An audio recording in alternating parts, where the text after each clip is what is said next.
Quelles sont d'après vous les origines du terrorisme? Alors, les origines du terrorisme, il faut aller les chercher dans la Révolution française.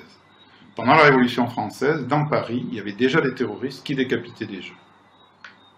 Alors, il faut savoir que quand on vous montre des terroristes musulmans qui décapitent des chrétiens, évidemment tout le monde pense à des causes religieuses, mais ce n'est pas du tout le cas. Vous demandez à tous les islamologues, c'est écrit nulle part dans le Coran qu'il faut faire du terrorisme ou décapiter des gens. Par contre, pendant la Révolution française, il y avait déjà des terroristes qui décapitaient des gens, et ils n'ont pas décapité n'importe qui.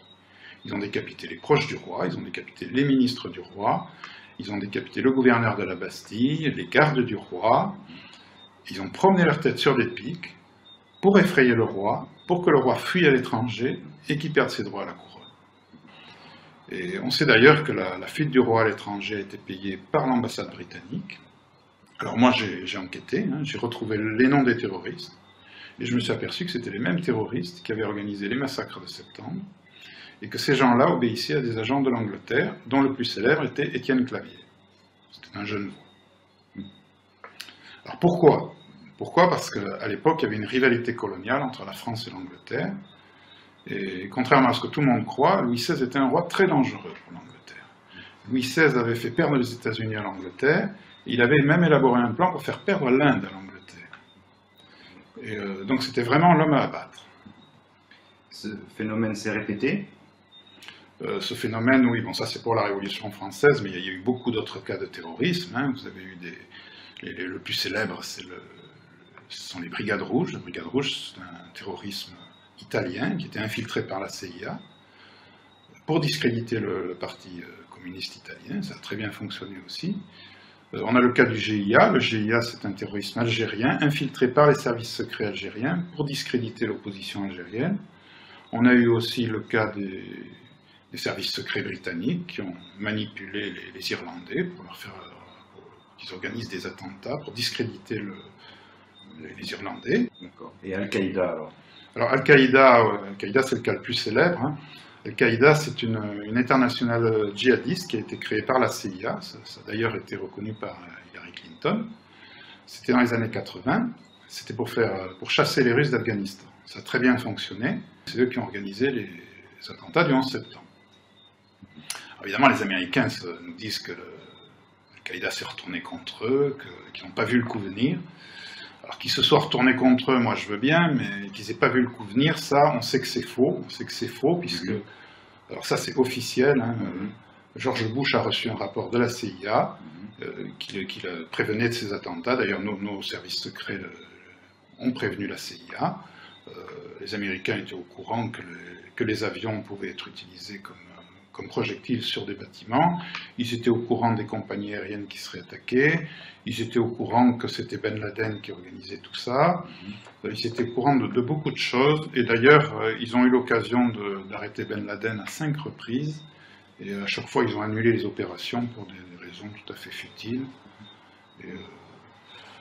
D'ailleurs, on sait aussi que après les attentats du 11 septembre, le FBI a organisé des attentats terroristes, des faux attentats terroristes. Ils ont infiltré les milieux musulmans américains pour organiser des faux attentats sur le territoire américain. Et ça, on en est absolument sûr, puisqu'on a le témoignage de Mike Jarman, qui est un ancien du FBI, et qui raconte tout ça en détail. Il suffit de regarder l'émission Envoyé spécial, je crois que c'est celle du 12 février 2015. Mais ça, c'est vraiment public. L'actualité, c'est bien sûr l'État islamique. Oui, alors l'État islamique, c'est à peu près pareil. On sait que l'État islamique est né dans les prisons américaines. Les Américains ont mélangé dans leurs prisons les plus dangereux terroristes avec les autres prisonniers. Alors évidemment, qu'est-ce qu'ils ont fait? Ils ont formé d'autres terroristes. Et non seulement ils les ont mélangés, mais ils leur ont permis de se déplacer de cellule en cellule pour former d'autres terroristes. Et en plus de ça, ils les ont libérés. Et ça a d'ailleurs été reconnu par le directeur des prisons américaines, il s'appelle Douglas Stone, il a reconnu, nous avons fait de nos prisons des universités de djihadisme. Alors tout ceci n'a pas été fait par hasard, puisqu'on a aussi retrouvé un rapport de la NIC, c'est un rapport de 2004, qui montre que dès 2004, la NIC avait déjà prévu l'extension du terrorisme dans la région et la création d'un État islamique. Donc quand les Américains ont créé ces écoles de djihadisme, ils savaient très bien comment ça finirait. Quelles sont, à votre avis, les raisons de ce type de stratégie mortifère? Alors, ces stratégies, bon, les causes sont toujours économiques, si vous voulez. Pour Al-Qaïda, bon, on a bien vu que ça a servi à envahir l'Afghanistan. L'Afghanistan, c'était pour sécuriser un oléoduc. Ça a servi aussi à envahir l'Irak. Bon, l'Irak, bon, tout le monde parle du pétrole, mais l'Irak, à mon avis, c'est surtout par rapport au dollar, parce que Saddam Hussein vendait son pétrole en euros. Et tout le monde sait bien que le dollar ne tient que par le pétrole. Évidemment, si Saddam commence à vendre son pétrole en euros, là, ça va faire chuter le dollar, et c'est la fin du dollar. Donc c'était inadmissible. Alors surtout, ça a servi à espionner le monde entier. L'Europe est obligée de se laisser espionner, parce que si vous ne vous laissez pas espionner, ben, vous êtes complice des terroristes. Une espèce de chantage. Alors pour l'État islamique, c'est à peu près la même chose. L'État islamique, le principe, c'est d'allumer un feu quelque part pour mettre la pression sur les États voisins et pour obtenir des avantages économiques. On est toujours dans la quête d'avantages économiques. Alors on a un très bon exemple, c'est l'Irak. L'État islamique a permis aux États-Unis d'obtenir le départ du président Maliki, qui avait négocié des contrats pétroliers avec la Chine, sans le dollar. Ils ont obtenu son départ en échange de l'intervention contre l'État islamique. Ça a servi aussi contre l'Iran. Les États-Unis ont obtenu des accords pétroliers, des accords nucléaires avec l'Iran, en échange de l'intervention contre l'État islamique. Ça a servi... alors pour la Syrie, là, ça va être beaucoup plus compliqué, parce que la Syrie, c'est une histoire de gazoduc. Les États-Unis veulent construire un gazoduc entre le Qatar et l'Europe pour concurrencer le gaz russe. Et Bachar ne veut pas.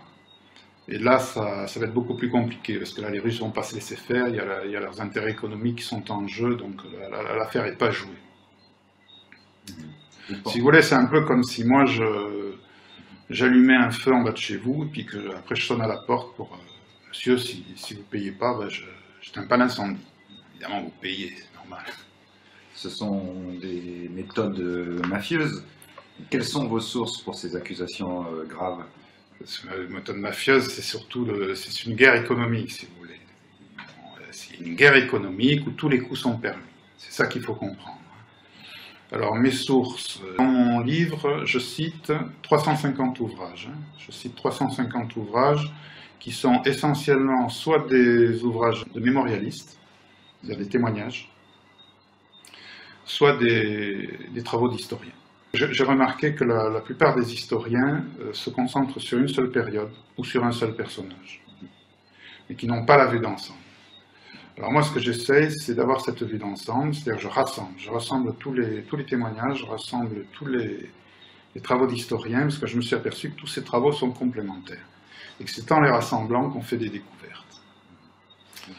Donc c'est comme ça que je travaille, et je fais pareil pour les époques. C'est-à-dire que je travaille sur toutes les époques à la fois, c'est là qu'on s'aperçoit que l'histoire se répète, sans arrêt. Il y a déjà des terroristes qui décapitaient des gens pendant la Révolution, mais il y en a encore de nos jours. Si vous voulez, moi je rassemble parce que c'est un peu comme un puzzle, si vous voulez. Si vous avez un puzzle, si vous n'analysez qu'une pièce du puzzle, vous ne comprenez rien. Si vous rassemblez les pièces, même si vous avez que la moitié des pièces, vous voyez à peu près qu'est-ce que c'est. En travaillant avec cette méthode de recoupement, vous avez fait beaucoup de découvertes? Sur la totalité du livre, il y a à peu près une cinquantaine de découvertes. Ouais. Alors, si vous voulez, dans mon livre, je ne parle pas que du terrorisme. Je ne parle pas que du terrorisme. J'ai un chapitre sur la Révolution française, sur l'histoire secrète de la République.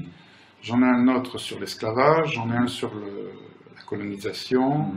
J'en ai un sur l'Europe. Alors, ça, c'est le plus gros. J'en ai même un sur l'armée française, sur l'histoire des guerres, les origines des guerres. Je parle aussi du terrorisme, mais ce n'est pas le plus gros. En conclusion, en quoi votre livre éclaire l'actualité géopolitique actuelle? Je veux dire, concernant le terrorisme, ce que je peux vous dire, c'est que le point commun qu'on peut trouver dans tous ces terrorismes que j'ai énumérés, c'est qu'à chaque fois on a affaire à un terrorisme d'État. terrorisme d'État, instrumentalisé par un État contre un autre État, ou contre un peuple, ou contre son propre peuple, des fois. Et les causes sont toujours économiques ou politiques, mais en aucun cas religieuses. Les religions servent à manipuler les gens, mais ce ne sont pas les vraies causes. Si j'avais une conclusion à tirer de tout ça, je dirais que le jour où tous les terroristes du monde entier auront compris qu'en faisant du terrorisme, ils jouent contre leur camp, ils font le jeu de leurs adversaires, je pense que ce jour-là, on en aura peut-être fini avec le terrorisme.